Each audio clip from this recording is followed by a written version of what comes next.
Hai semuanya, kembali lagi bersama aku Rizal Effendi di Darah dan Sejarah. Kali ini kita akan ngebahas sebuah kisah yang memilukan, sebuah tragedi yang penuh dengan penderitaan, kesedihan, namun sudah terlupakan oleh waktu. Kisah ini menceritakan sebuah panti asuhan ibu dan anak yang ada di Irlandia. Sebuah rumah yang memiliki rahasia gelap yang baru saja terungkap setelah beberapa dekade kejadian tersebut. So, nggak usah berlama-lama lagi, kita langsung ke videonya. Let's go.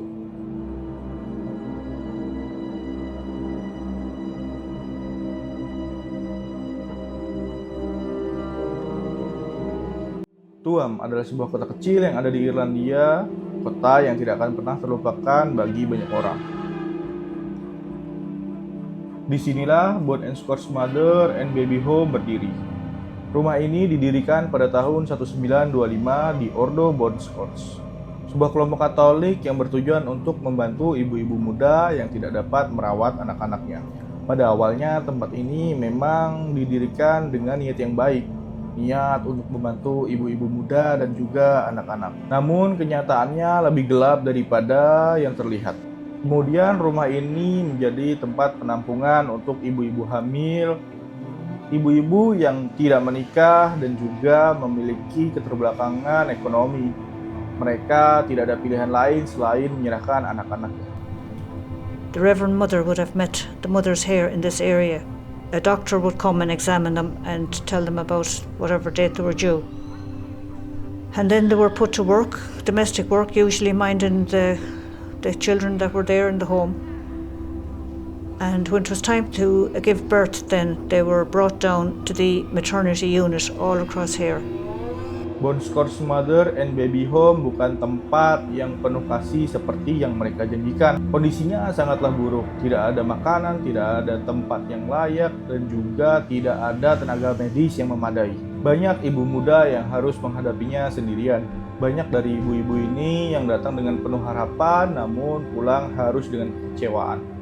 Pulang dengan kesedihan dan juga rasa kehilangan. Where the little grotto is and the playground, it was always a secluded area with the high walls. That was the mother and baby home. Di dalam rumah ini, ibu-ibu ini tidak diperlakukan dengan semestinya. Mereka tidak diberi kebebasan bahkan untuk menyusui anaknya sendiri. Banyak dari mereka yang harus menyerahkan anak-anaknya dengan sangat terpaksa ke keluarga angkat. Dan juga banyak dari mereka yang kehilangan anaknya gara-gara kurangnya perawat di sana. Tragedi yang paling memilukan di panti asuhan ini adalah banyaknya anak-anak yang meninggal di sana. Tercatat dari tahun 1925 hingga 1961, sebanyak lebih dari 800 anak meninggal di sana. Penyebabnya masih sama, yaitu kurangnya nutrisi atau malnutrisi hingga kurangnya perawat di sana. Dan di 2014 ditemukan sebuah fakta yang lebih mengerikan di panti asuhan tersebut.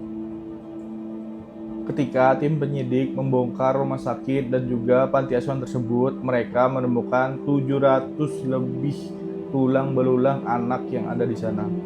Korban-korban ini naasnya tidak tercatat oleh catatan medis. Penemuan kuburan massal ini mencengangkan dunia. Itu berarti 700 anak ini tidak dikuburkan secara layak. Bagaimana bisa rumah yang harusnya menjadi tempat perlindungan yang paling aman, ini malah menjadi kuburan bagi anak-anak yang tidak bersalah ini. Akhirnya banyak orang yang meragukan tentang niat dari Bon Scots ini. Mereka penasaran apa yang sebenarnya terjadi di dalam rumah ini. Banyak dari ibu-ibu ini bercerita bahwa mereka tidak tahu apakah anak yang dilahirkannya hidup atau sudah mati. Mereka hanya bisa pulang dengan tangan kosong dan kemudian diisolasi. Mereka merasa malu dan juga trauma yang mendalam akibat kehilangan anak-anak ini. Banyak dari ibu-ibu ini yang melahirkan di sana, mereka tidak tahu apakah bayi mereka hidup atau sudah mati. Mereka hanya bisa pulang dengan tangan kosong, membawa trauma yang mendalam di hidupnya. Salah satu penghuni di sana bersuara, bukan hanya ibu-ibu yang trauma di tempat itu, melainkan banyak anak-anak yang trauma akibat kelaparan dan juga kurangnya kasih sayang. Meski sejarah ini sangat mengerikan, tapi ada secercah harapan. Pada tahun 2021, pemerintah Irlandia mengeluarkan laporan investigasi yang mendalam mengenai seluruh panti asuhan termasuk dengan Tuam. Langkah ini dinilai sebagai pemulihan dan juga menerapkan keadilan bagi mereka yang sudah terlupakan. Keluarga dari Bonskors mengeluarkan pernyataan mereka meminta maaf dengan tulus.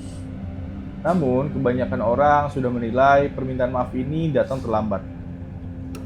Tahun demi tahun, pemerintah Irlandia mulai mengeluarkan bantuan dan juga uang ganti rugi terhadap korban-korban dari rumah panti asuhan tersebut. Namun, publik menilai bahwa langkah ini masih sangat sedikit, apalagi dari lembaga keagamaan. Tragedi Bonskors ini tidak hanya meninggalkan bekas luka yang mendalam. Tragedi ini juga meninggalkan dampak politik dan sosial di masyarakat. Banyak anak-anak yang mencari ibunya, dan juga sebaliknya, banyak ibu-ibu yang mencari anak mereka. Namun mereka tidak tahu nih, apakah anaknya hidup atau sudah mati. Mereka hanya mengharapkan sedikit keadilan dari pemerintah. Dari kejadian Bonskors ini kita belajar bahwa sebuah sistem yang kuat bisa menindas orang-orang renta yang ada di sekitar. So, kalau kalian suka dengan cerita kali ini, jangan lupa like, comment, and subscribe channel ini. Dukung terus. See you di next episode. Bye-bye.